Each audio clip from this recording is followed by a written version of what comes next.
Всем доброй ночи. Орел.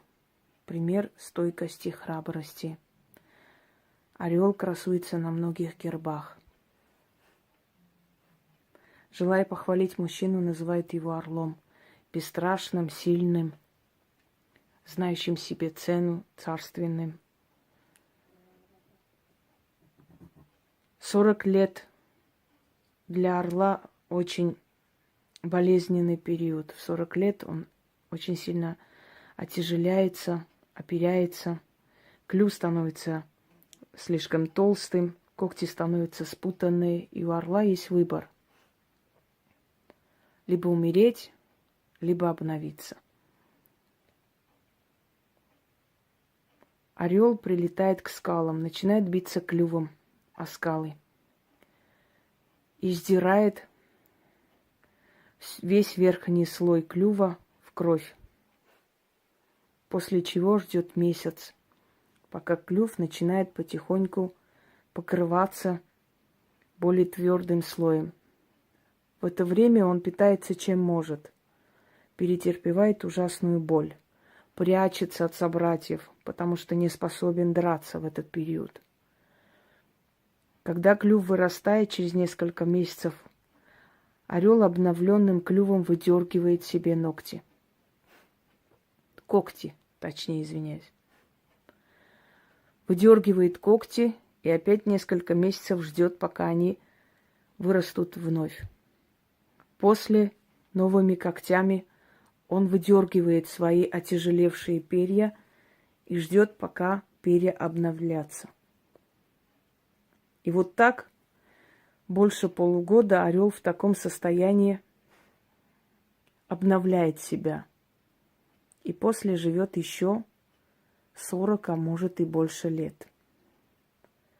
Пример стойкости орла говорит о том, что человек точно так же должен иногда либо обновиться, либо умереть. Через жуткую боль пронести свою душу и возродиться, как орел. Дорогие друзья, орел не только птица, орел еще и некий символ между миром духов и миром людей. Считали, что орел видит мир духов, мир мертвых. Через орла передавали предкам просьбы. Считалось, что убийство орла – дурной знак. Считалось, что пока орлы кружат над селениями и городами, будет мир. Когда орлы исчезали, это было предвестником войны. Орел знает свою территорию. Он охраняет и проходит дозором всю свою территорию. Считалось, что души великих царей превращаются в орлов и возвращаются обратно на родину, чтобы наблюдать за своим народом. Многие люди, и во многих летописях написано наблюдение людей, которые говорили, что много поколений видели одного и того же орла, который летал над их горами. И готовы были поклясться, что это тот самый орел, о котором их деды, прадеды передавали, что это не потомок того орла, а по всем приметам совпадает с тем самым орлом. И поскольку птицы так долго не живут, люди начинали думать, что это некий дух. В древние времена в Парфии призывали крылатый дух орла. Призывали и направляли против врагов. Перед тем, как идти в бой, проводили некие такие магические обряды и призывы. И один из этих призывов был к духу орла. Когда армянский царь Тигран Великий собирался на войну, у него был любимый орел, который его сопровождал везде и всюду. И однажды, для того, чтобы понять, на чьей стороне будет победа, он начертил на земле две территории, написал на греческом языке название стран Парфия и Армения и положил по куску мяса на каждом участке земли. И выпустил орла. Орел покружил над этой частью земли и кинулся клевать то мясо, которое лежало там, где он написал название Парфия. И тогда он с облегченным сердцем приказал трубить началу боя. И выиграл эту войну, и отобрал титул у царей Парфии и территорию в том числе. Считалось, что орлы видят будущее. И вот это предсказание, орлиное предсказание до сих пор сохранилось в некоторых областях Нагорного Карабаха. До сих пор люди обращаются к духам орлов, оставляют им на ночь что-то, утром забирают. И таким образом есть особый метод предсказания через орлов. Я сейчас хочу подарить вам призыв духа орла. Этого духа называли Картал. Это древнее парфянское слово, которое осталось только, то есть сейчас осталось только у тюркоязычных народов. Оно как бы пропало, деформировалось, слилось с другими народами и осталось только у тюркоязычных народностей. Но это древнее парфянское слово крылатого духа, Картал.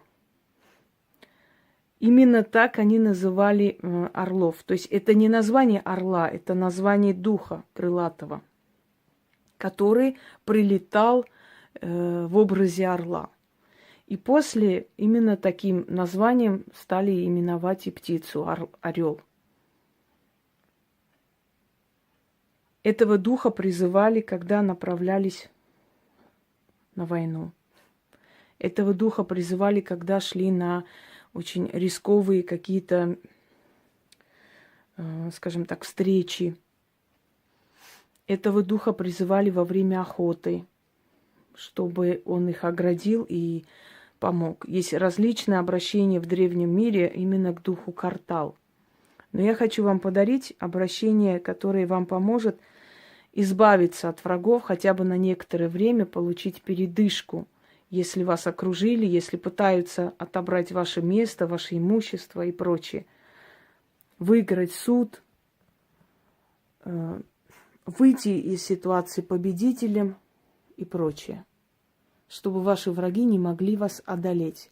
Только этот ритуал нужно делать несколько раз в месяц, все время напоминая духу орла о себе. Вам нужно вечером, когда солнце сядет, после 6-7 вечера, ну, смотря какое время. Сейчас уже можно, в принципе, после 6 делать. Уже лето практически закончилось. Печень. Помните, как клевал печень Прометея, любимый орел Зевса, посланник богов? Так вот, говяжья печень. Если продают кусками, то это должен быть такой массивный кусок печени. Желательно, конечно, полный.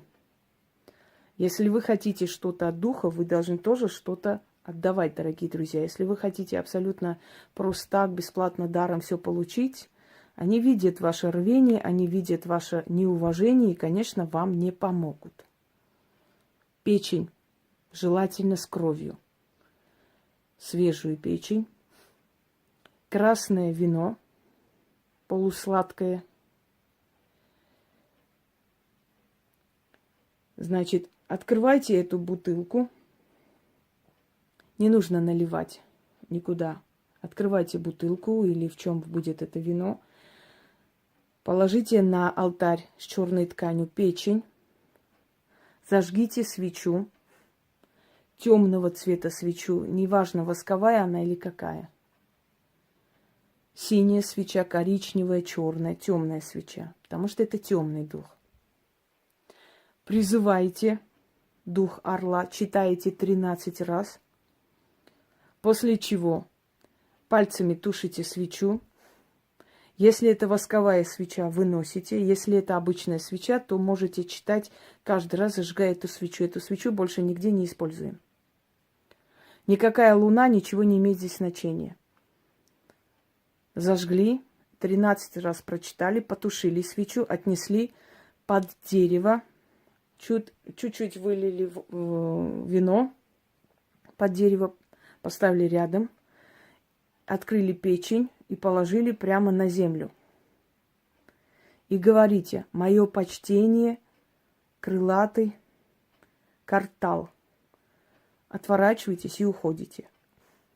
Все. Через некоторое время вы заметите, что все люди, которые пытались вам навредить, у них начинается проблема. Они о вас забудут. Если это очень могущественные враги, делайте часто, чтобы до такой степени у них было много всего, чтобы они о вас забыли. Но запомните, если вы сделали гадость человеку, если виноваты вы, то этот ритуал не сработает. Это тоже имейте в виду. Потому что есть люди, которые достанут кого-нибудь, просто доведут, наживают себе врагов, а потом начинают бояться, потом начинают делать ритуалы и отвести врагов. Это не получится, потому что есть всемирная справедливость. Если вы это сделали, вы получите наказание, а не помощь. Учтите. А теперь заговор. Итак,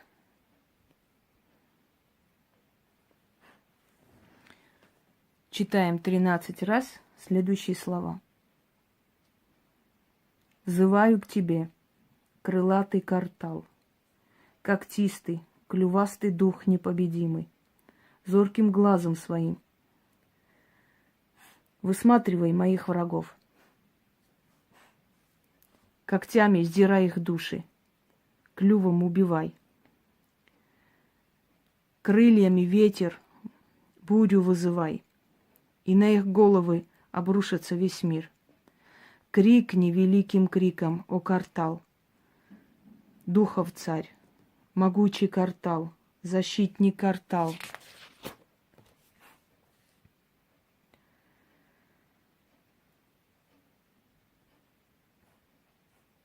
Подними камни от могучих скал, кидай с высоты на голову им, разбей их мечты, бесстрашный картал, могучий картал. Кровью предков, силой древних жрецов, бессмертной душой великих мудрецов, почивших храбрецов, легионами и мирозданием, вратами вечности, стражниками тьмы, я заклинаю, я призываю могучий картал, уничтожь врагов, недругов моих.